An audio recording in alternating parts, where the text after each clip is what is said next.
3 invités avec nous chaque soir pour décrypter les mouvements de la planète marché. Sébastien Paris-Horvitz, c'est à nos côtés, le directeur de la recherche de LBPM. Bonsoir Sébastien. Bonsoir. François Cabot nous accompagne, économiste zone euro chez AXA. Bonsoir François. Bonsoir Grégoire. Merci d'être là et merci à Florent Vabon d'être également à nos côtés. Bonsoir Florent. Bonsoir Grégoire. Vous êtes économiste chez Ecofi, 3 économistes autour de la table. Parlons donc du chiffre économique du jour. Florent, si vous voulez bien commencer sur ce rapport mensuel sur l'inflation aux États-Unis, 4,2% en progression sur un an pour l'inflation globale. L'inflation cœur est en progression de 2,9% sur un an. Comment on analyse ce rapport avec cette question? Quel est le degré de transmission ou non du choc de prix énergétique que les économies subissent depuis le blocage d'Ormuz au reste de l'économie américaine aujourd'hui?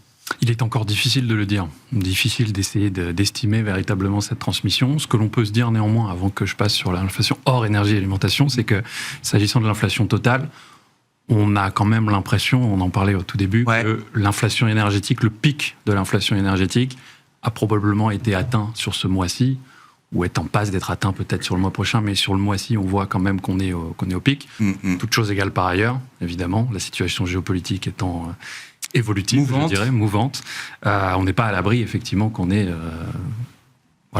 d'autres événements qui font que les prix du pétrole repartent à la hausse. Mais au regard de ce que l'on voit, même sur les prix de l'essence à la pompe aux États-Unis, on a l'impression qu'on a atteint le pic là-dessus. Après, sur l'inflation hors énergie-alimentation, il y a 2 choses qui se mettent qu'il faut regarder. Il y a à la fois ce qui s'était passé le mois précédent avec l'immobilier, où c'était une correction d'une approximation, peut-être pas le bon terme, un choix méthodologique opéré par le Bureau du travail lors du shutdown, qui donc avait cours jusqu'au mois d'avril, et on savait tous, vous le savez, que ça allait remonter.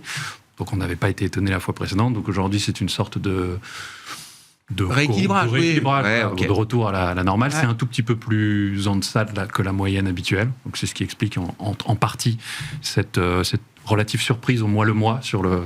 Il me semble que c'est 0,2 au lieu de 0,3 en arrondi. Après, il faut toujours regarder les l'inflation cœur sur un mois ressort légèrement en deçà des attentes moyennes du consensus. On a aussi les voitures d'occasion. Qui baissent, donc qui contribuent un peu négativement à ça et qui amènent un peu de surprise. Mais au global, je pense que la manière dont nous on lit les choses, c'est qu'on a quand même une inflation hors énergie, alimentation, hors immobilier et surtout dans les services, comme vous l'avez mentionné, qui continue de s'inscrire dans une tendance à la hausse.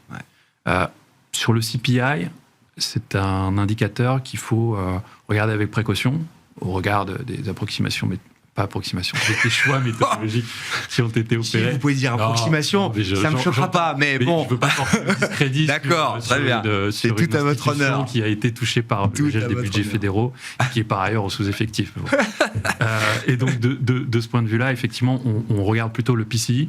On a toujours avec du retard, mais c'est un précurseur, ce CPI, de ce qu'on pourrait avoir sur le PCI. Et sur le PCI, la sentence est là aussi assez évidente. On a une augmentation de tout un tas d'indicateurs un peu alternatifs. Quand on regarde le market-based, quand on regarde les services, là aussi, hors énergie, alimentation, ça s'inscrit à la hausse. En fait, c'est une agglomération de plusieurs effets. Il y a à la fois les effets retardés, le reliquat des tarifs, des droits de douane. Vous avez aussi le fait qu'effectivement, dans les services, on a une persistance depuis plusieurs mois, voire plusieurs années. Donc vous avez ces phénomènes-là qui font monter les indicateurs. Et donc au global, quand on regarde ce qu'on appelle l'inflation sous-jacente, qu'on essaie d'estimer avec tous ces indicateurs-là, on les couple. Donc l'inflation sous-jacente, c'est censé être la tendance à moyen terme de l'inflation. C'est ce que regarde très précisément la Fed. Enfin, c'est pas sa cible, mais c'est comme ça qu'elle regarde les choses.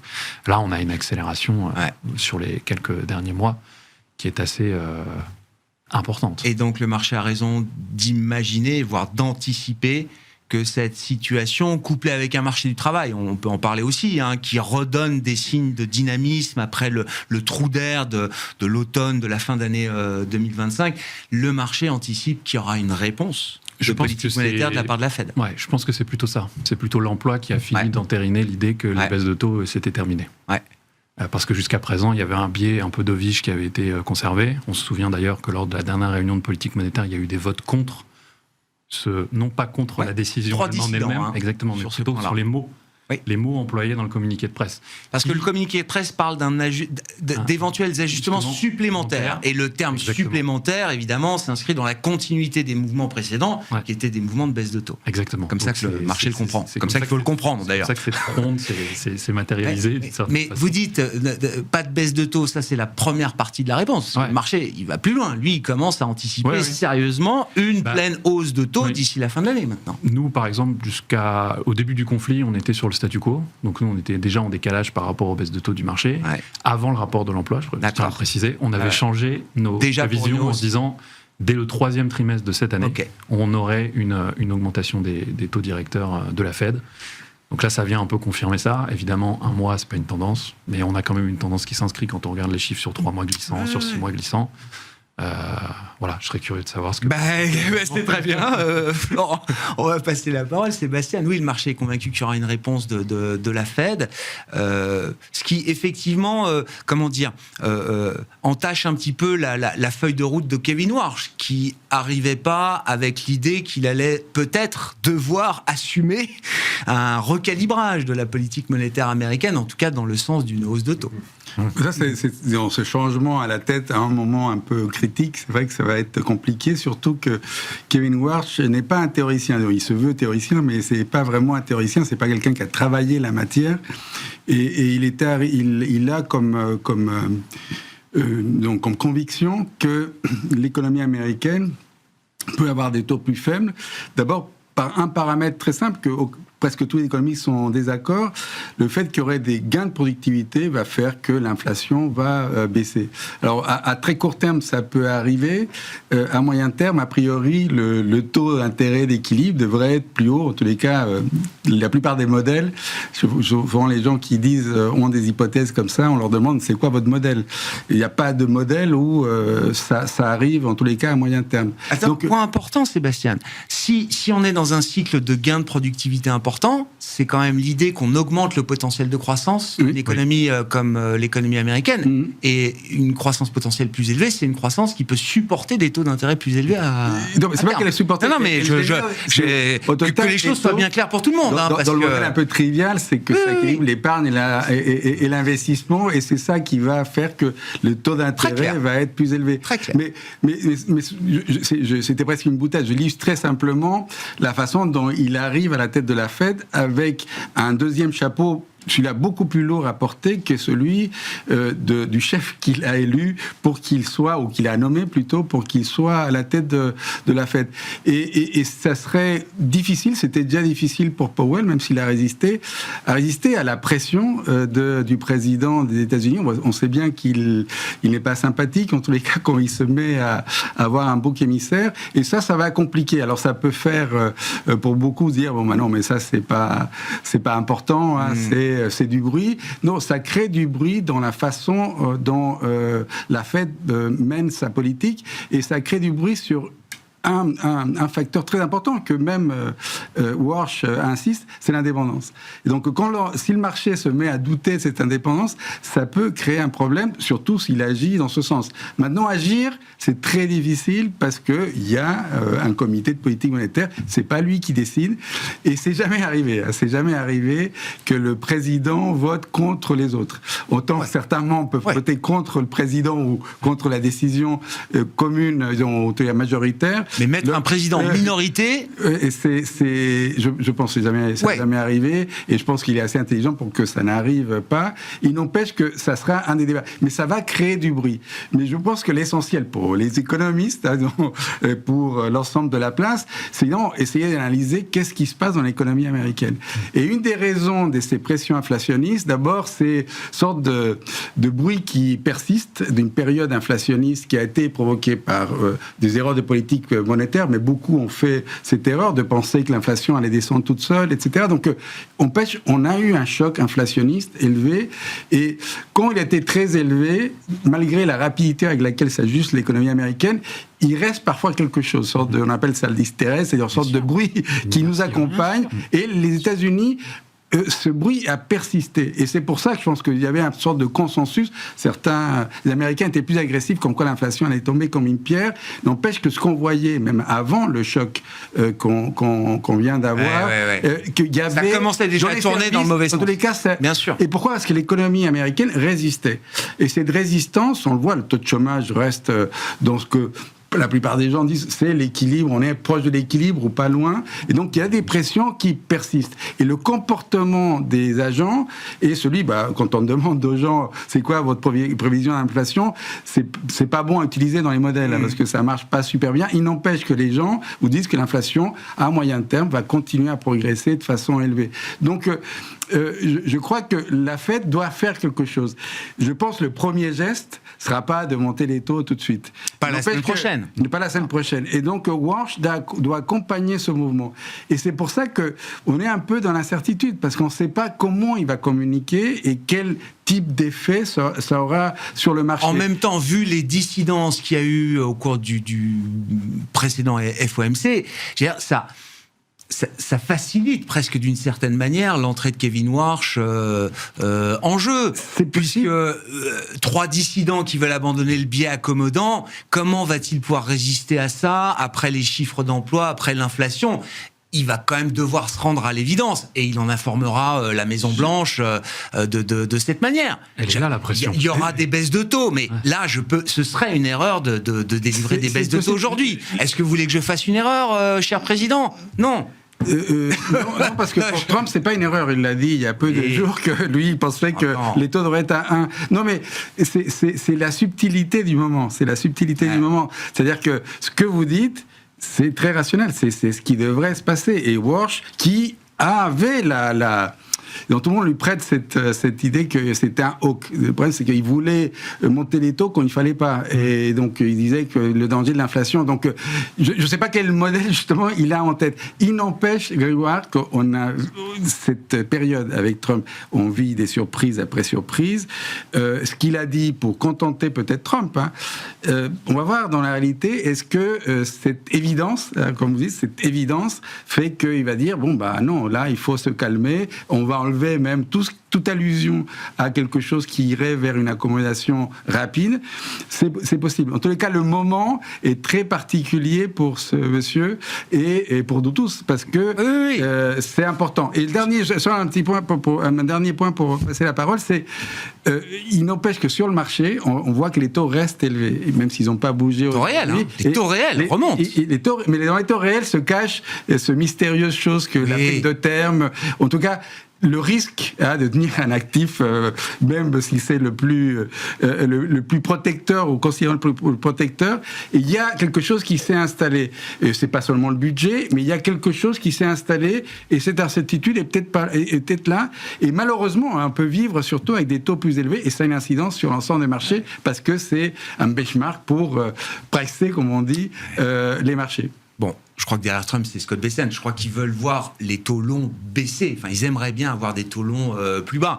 Si baisser les taux courts, ça implique une envolée des taux longs, je suis pas sûr que même président Trump s'y retrouve forcément, notamment vis-à-vis de sa base électorale. François, sur ces considérations américaines et effectivement cette partie déjà très serrée dès le départ pour Kevin Warsh, qu'est-ce que vous anticipez partant de ce rapport sur l'inflation chez AXA du point de vue de la réponse de politique monétaire que la Fed pourra à un moment apporter?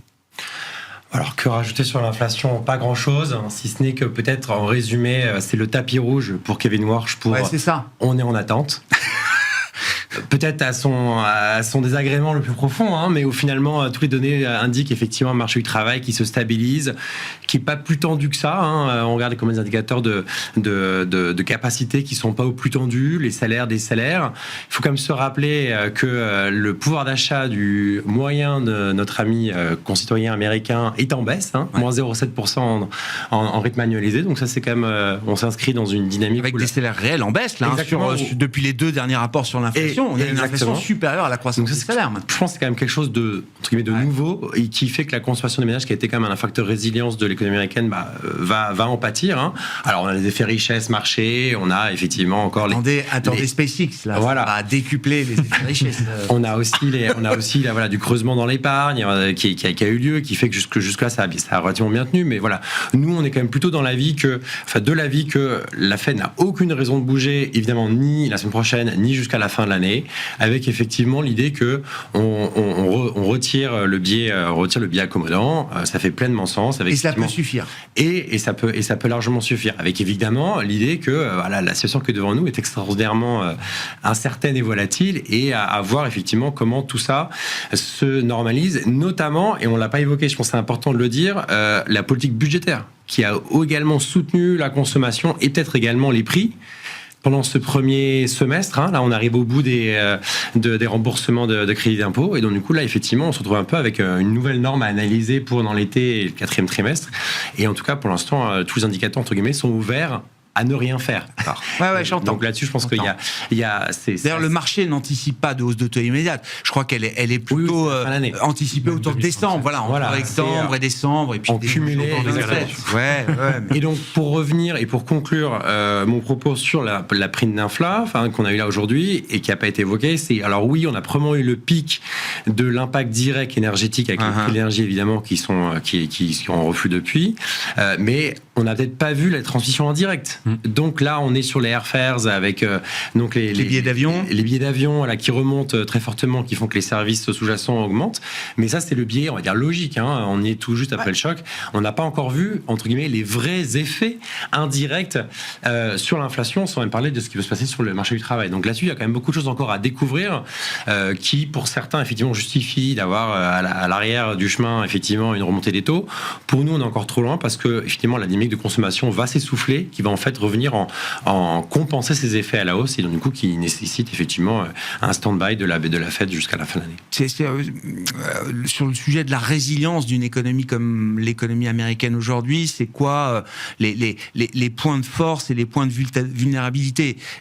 J'entends que la croissance est désormais tirée par un cycle de capex, notamment lié à l'IA, bien sûr, et que la consommation tient encore grâce notamment à des effets richesse importants. Effets richesse, c'est la hausse des marchés actions. C'est ce qui compte le plus, en tout cas, dans les effets richesse américains aujourd'hui. Est-ce que ça rend cette économie ou cette dynamique économique d'autant plus vulnérable à une correction de marché liée au thème de l'IA?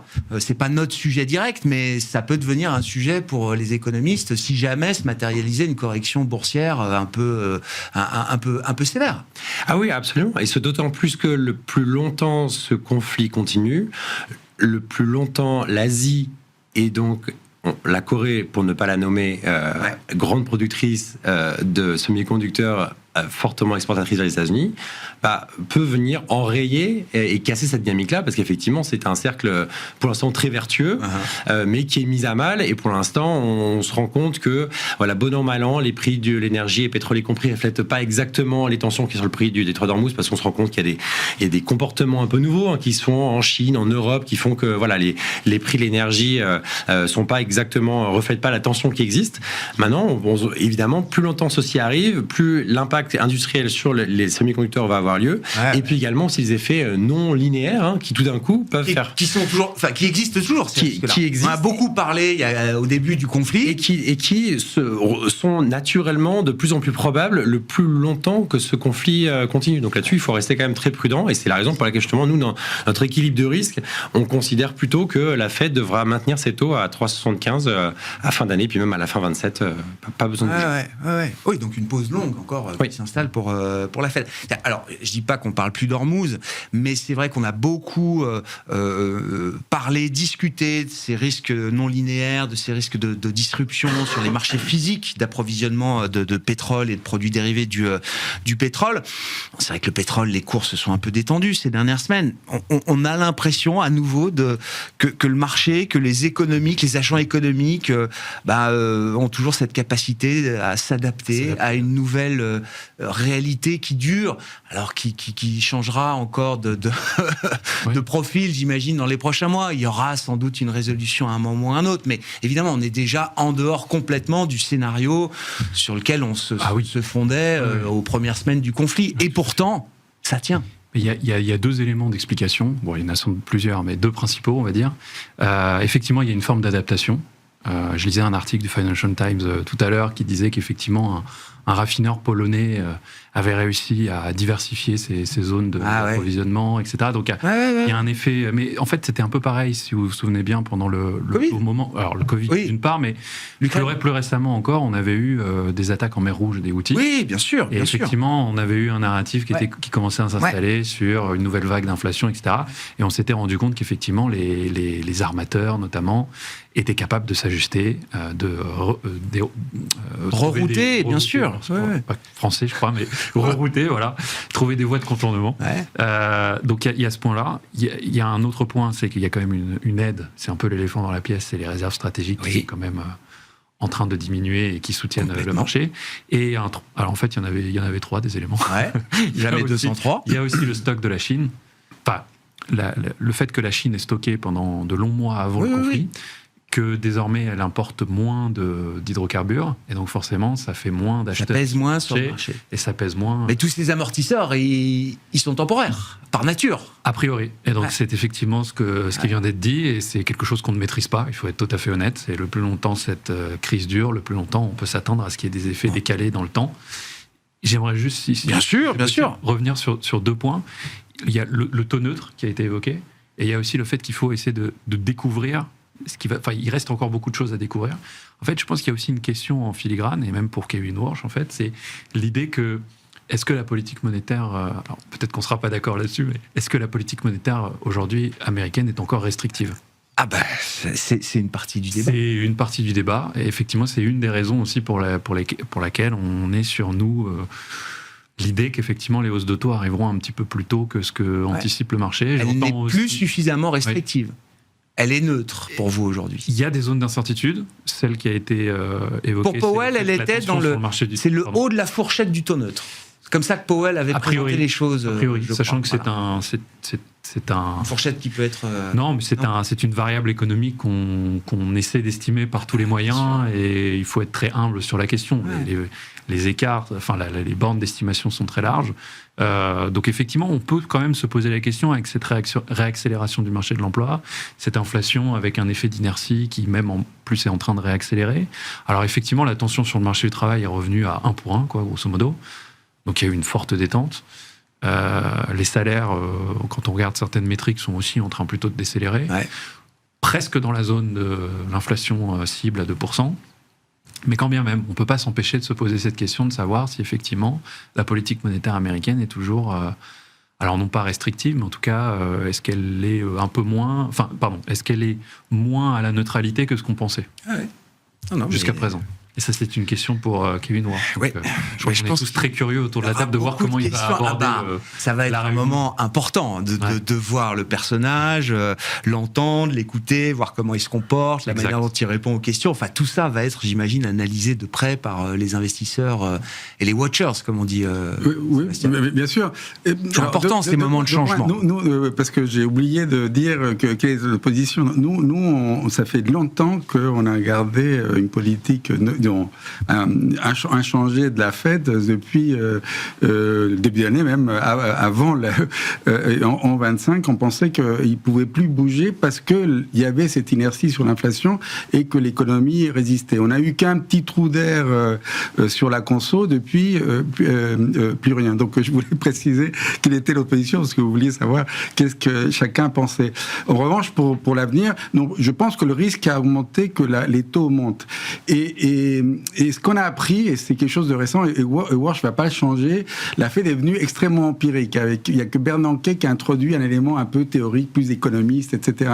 Powell nous a montré que les très empirique, et donc il y a quelques variables qu'on suit, et on ne complique pas les choses. Et une variable qu'on ne suit pas, et qui pourrait être une façon de déterminer, quand même, il y a quelque chose qui ne donne pas un bon signal sur quel est le bon taux d'intérêt pour l'économie, c'est les marchés.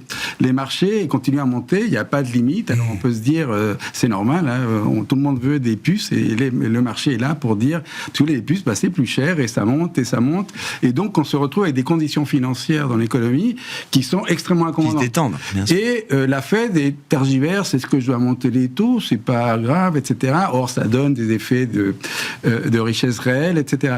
Mais sur la conso américaine, on se disait, non, là, ça devrait faire mal. Ça aurait dû déjà faire mal, et ça n'a pas fait mal. C'est vrai qu'il y a eu un coussin qui était ces crédits d'impôt qui ont été versés, c'était les fameux crédits d'impôt sur les tips, là, les pourboires. Les pourboires, et c'était 13 ou 14 milliards qui ont été distribués, et ça a aidé la consommation. Il n'empêche qu'il y a une résistance. Alors, il y a ceux comme Piketty, d'autres disent c'est les inégalités. Là, vous voyez, c'est une démonstration. Ceux qui tiennent l'économie américaine, c'est les riches, et les pauvres, ils souffrent, mais l'économie résiste. Je pense que c'est très difficile que même s'ils sont très riches, qu'ils soutiennent toute l'économie américaine. Il n'empêche, moi je pense qu'il y a un truc plus profond aux États-Unis par ce cycle, en partie impulsé par les subventions, parce que les subventions pour vous, Grégoire, vous voulez acheter ou vous construire un data center, et vous avez 35% de crédit d'impôt, c'est colossal. Je postule tout de suite. C'est colossal. Et avec des gens qui ont beaucoup d'argent et qui peuvent dépenser. Donc il y a un cycle industriel qui s'est enclenché, lié un peu et en général, quand il y a un cycle industriel, même si aujourd'hui l'industrie représente peu ou moins que dans le passé, il y a souvent l'emploi qui suit. Oui, alors l'ISM manufacturé montre d'ailleurs ce que vous dites là. Oui, non, mais peu. C'est ça le paradoxe aux États-Unis, parce que qui crée les emplois, c'est la santé, c'est l'éducation, etc. Donc on a un sorte de mismatch, comme on dit, il n'y a pas exactement les emplois, là on voudrait les voir dans le cycle. Il n'empêche que ça, c'est un facteur moteur. Et en regardant les chiffres, en essayant de construire quelque chose qui fasse sens, on se dit qu'à un moment donné, la Fed, dans cette méthode très empirique, va se dire non, l'économie va trop vite, il va falloir peut-être, et l'inflation n'arrive pas à redescendre, il va falloir ajuster la politique. Et c'est ça qui nous fait peur. Et Walsh, s'il redevient hawk comme il l'était, comme on disait qu'il l'était, il devra monter les taux. Donc nous, on était pour qu'il n'y ait pas de... ça bouge pas, on reste comme ça, on est à peu près comme vous, à cette idée que quand même, c'est assez... On était très haut, on est revenu à quelque chose qui est proche de là où il faudrait atterrir. Il n'empêche, si on trop d'équilibre peut-être, mais il n'empêche que peut-être il va falloir être un peu plus méchant. Le risque est à la hausse. Le risque est devenu à la hausse clairement, et nous on pense que la consommation devrait faiblir au troisième trimestre. Si c'est pas le cas, c'est bien que ce cycle industriel, etc., est porteur de quelque chose qui tient l'économie, et qu'il faudra qu'un méchant arrive, ça sera la banque centrale qui dira c'est trop. D'un mot, oui, effectivement, l'ISM manufacturé est sorti, je crois, de la zone de contraction. C'est ce qu'on a. Les nouvelles commandes. Et même en termes d'emploi, il y a quand même une génération d'emplois liée au manufacturier. Ah oui, construction, manufacturier. Quand on regarde les créations d'emplois par les NFP sur 3 mois glissants, on a une décomposition qui peut se faire entre effectivement beaucoup de gouvernementaux, beaucoup de secteurs publics, beaucoup d'éducation, de santé. Et loisirs, hospitalité, la Coupe du Monde arrive. Ouais, alors... On l'a vu sur le dernier chiffre. Je pense que c'est une hypothèse. Non, vraiment. C'est une hypothèse qui demande à être vérifiée, parce que quand on regarde vraiment dans le détail sur accommodation services, enfin, tout ce qui est même restauration, etc., la restauration, typiquement, les bars, qui peuvent être... concernés impliqués par la Coupe du Monde. Ça fait 3-4 mois que c'est en tendance haussière. D'accord. En termes de création d'emplois. C'est pas juste sur le dernier. Exactement. Donc en fait, c'est maintenant plus équilibré qu'auparavant, de plus en plus équilibré qu'auparavant. La diffusion des créations d'emplois à l'ensemble des secteurs est en train de progresser. Il y a de plus en plus de secteurs qui créent des emplois aujourd'hui. Exactement. Voilà. Bon, venons dans la Banque Centrale Européenne, qui sera l'événement demain, avant l'introduction en bourse de SpaceX vendredi, sans lien aucun, quoique on peut toujours discuter de l'IA et de la taille des marchés de capitaux américains comparés aux nôtres en Europe. Non, ce qui va les occuper, c'est comment expliquer cette hausse de taux assurantiel à un public large. C'est toujours l'enjeu de communication pour la Banque Centrale Européenne, François. Comment ça peut se passer en termes de communication demain ?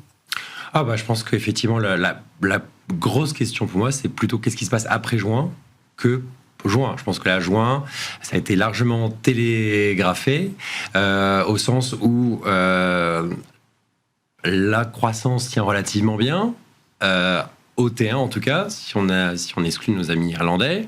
Je le redis parce que je ne sais pas si tout le monde l'a en tête, mais c'est un schéma assez classique, beaucoup de volatilité avec la croissance irlandaise. Je crois que 30% est lié au secteur, ce qu'ils appellent les multinationales. Voilà. Donc c'est les impôts payés par les sièges sur la croissance de la zone euro. On a plus 0,2 pour la zone euro hors Irlande. Exactement, hors Irlande. Donc ça tient plutôt bien. Alors ça, les indicateurs de conjoncture en avril-mai sont détériorés, mais en même temps, c'est pas si mal du tout. En tout cas, mieux que ce qu'on avait il y a encore quelques semaines hors ces révisions-là. Et puis surtout l'inflation. L'inflation est quand même surpris à la hausse.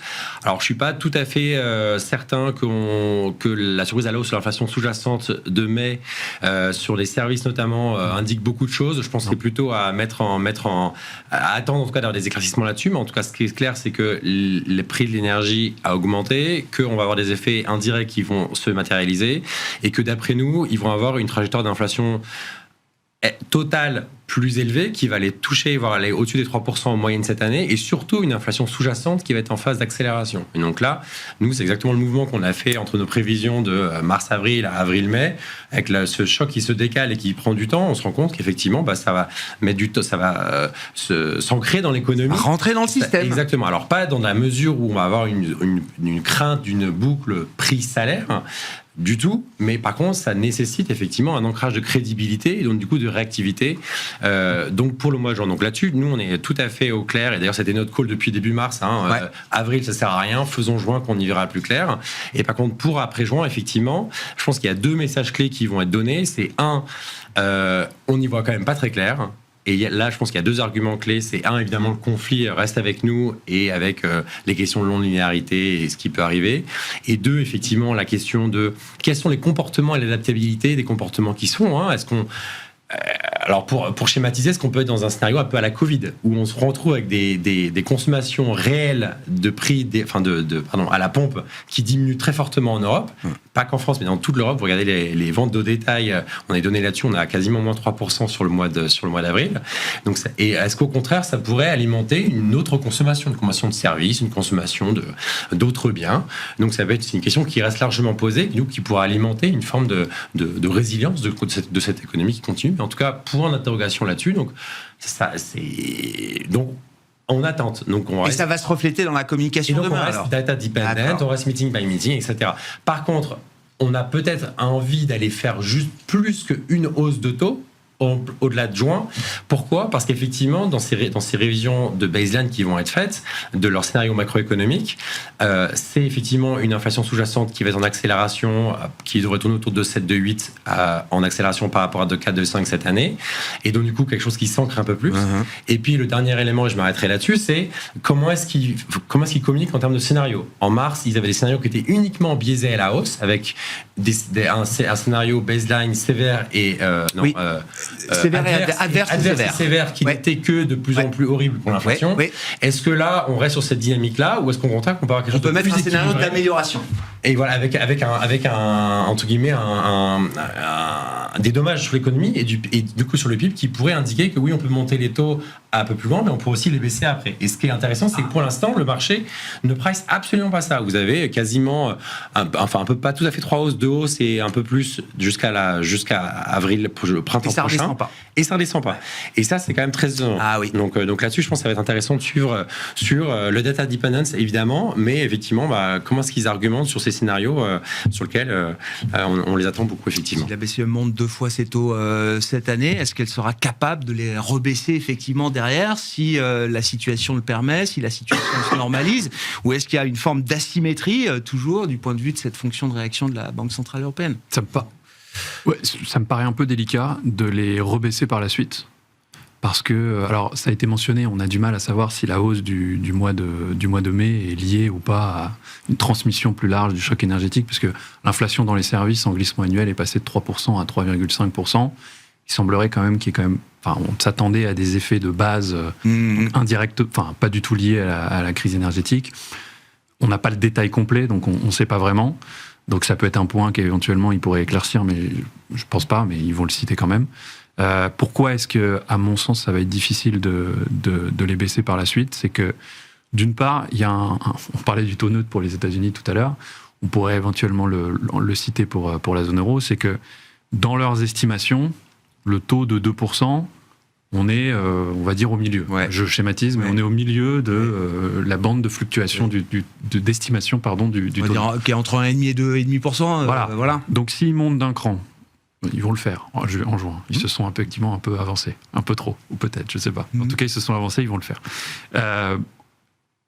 Moi, j'ai du mal encore à envisager une seconde hausse de taux, pour être tout à fait franc. Mais on restera dans cette bande d'estimation du taux neutre. Donc, c'est pas un changement de réglage, c'est pas un changement de régime. Ouais, l'inflation dans les services, on a quand même du mal à la voir s'effondrer.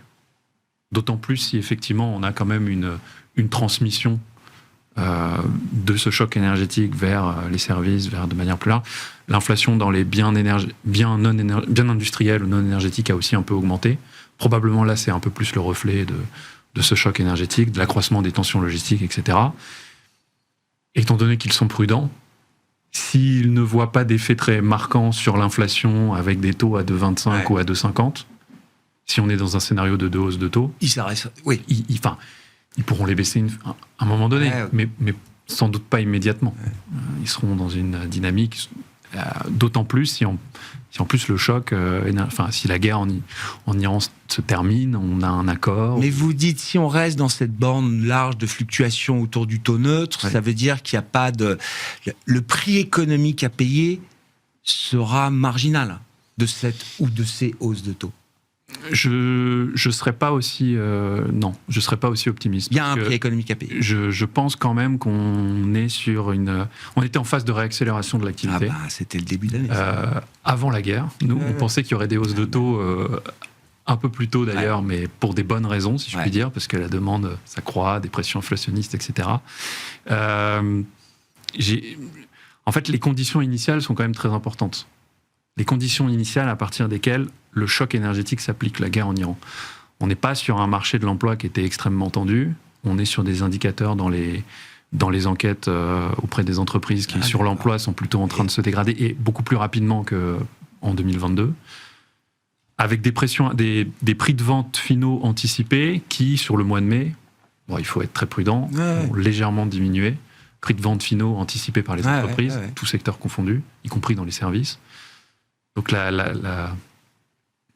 c'est un peu délicat même mais pour la Banque Centrale Européenne, juin, et voilà, voir septembre s'il devait y en avoir une deuxième. J'ai du mal. On suivra la communication demain. C'est quoi le prix à payer là de cette ou de ces hausses de taux de la Banque Centrale Européenne? Est-ce que ça peut ramener le sujet d'une récession en zone euro, ou est-ce qu'on n'en est pas là du tout? Bon, en tous les cas, on n'est pas là. Non, on n'est pas là du tout pour l'instant. Il n'empêche que l'économie européenne, c'est celle dans le monde presque qui souffre le plus. Non, il y a quelques économies asiatiques et même en Amérique latine, parce que les politiques n'ont pas été adaptées pour essayer d'aider. De fait, nous, on aide un peu. Mais c'est vrai, les conditions initiales sont essentielles. Bon, mais tout d'abord, Madame Lagarde est une politique. Elle va faire de la politique. Elle va pas faire de l'économie. Et elle sait que c'est important de donner un message de modération. Elle le fait depuis le début. Elle n'a jamais voulu s'engager complètement sur même la hausse de juin. Elle va le faire. Elle va la délivrer. Et je pense qu'elle va dire... on est toujours data dependent et on va faire ce qu'il faut pour maintenir l'inflation ancrée. Et cette hausse, elle est très psychologique pour les marchés et pour tous les acteurs. Nous on est prêt à faire quelque chose. De fait, on le fait. On va ancrer les anticipations d'inflation. En Europe, elles n'ont pas bougé, pas beaucoup bougé. Donc ça reste bien ancré. Donc c'est une assurance.